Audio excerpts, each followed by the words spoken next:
Hey, this is Caleb with the Wallowa Avalanche Center. We're out here just before you get to Fish Lake in the Southern Wallowas, and we came across a pretty large avalanche here.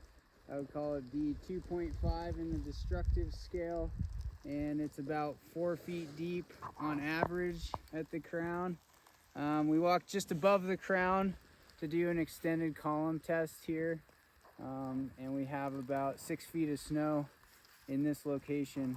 This is a northeast aspect, about 6,800 feet. So let's see what we get for an extended column test. Again, this is just above the crown of a very large avalanche here.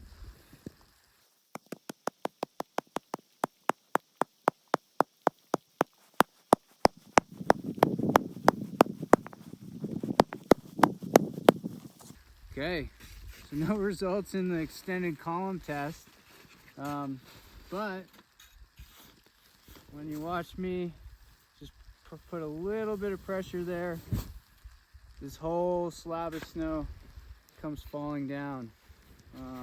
So we have a pretty much right side up snowpack from fist plus down to forefinger, transitioning to there's a bit of a weak layer right here, and you can see that break when I pulled the column out there. Then we go down to one finger and pencil, and then where this avalanche failed is on a layer of pretty small grain sugar snow.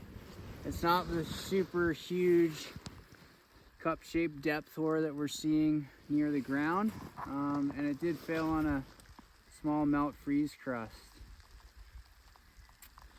We're gonna do a couple more tests and we'll clue you in to those tests. We'll continue the video down by the crown. All right, we're at the crown of this large avalanche in the Southern Wallowas here. I've already done one compression test, or tried to do one compression test at the crown face here, and I couldn't even cut the column without the whole column failing just on isolation. So I didn't even put any loading taps on and the whole thing came out.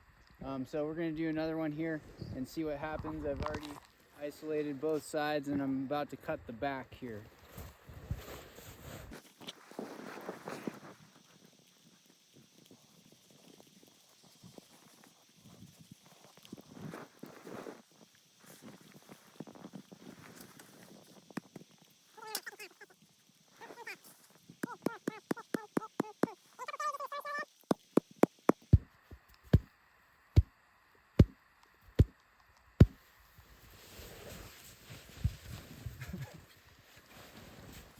So on the 20th tap there, it failed on that same layer that this avalanche occurred on.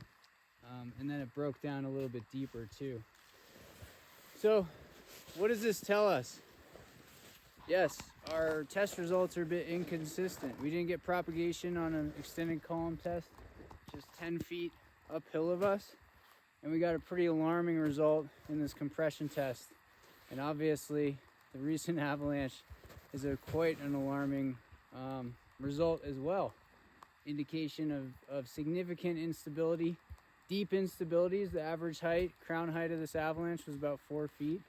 And so these inconsistent test results often happen with a persistent slab problem that's nearing a deep persistent slab.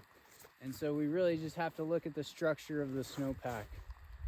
And all of our bullseye clues, cracking, collapsing, which you may or may not get as we stack a lot more snow onto these weak layers, and certainly recent avalanching. So Victor and I are out here today and we're keeping it super mellow. We took a nice safe route into this bed surface. There's no more hazard above us here.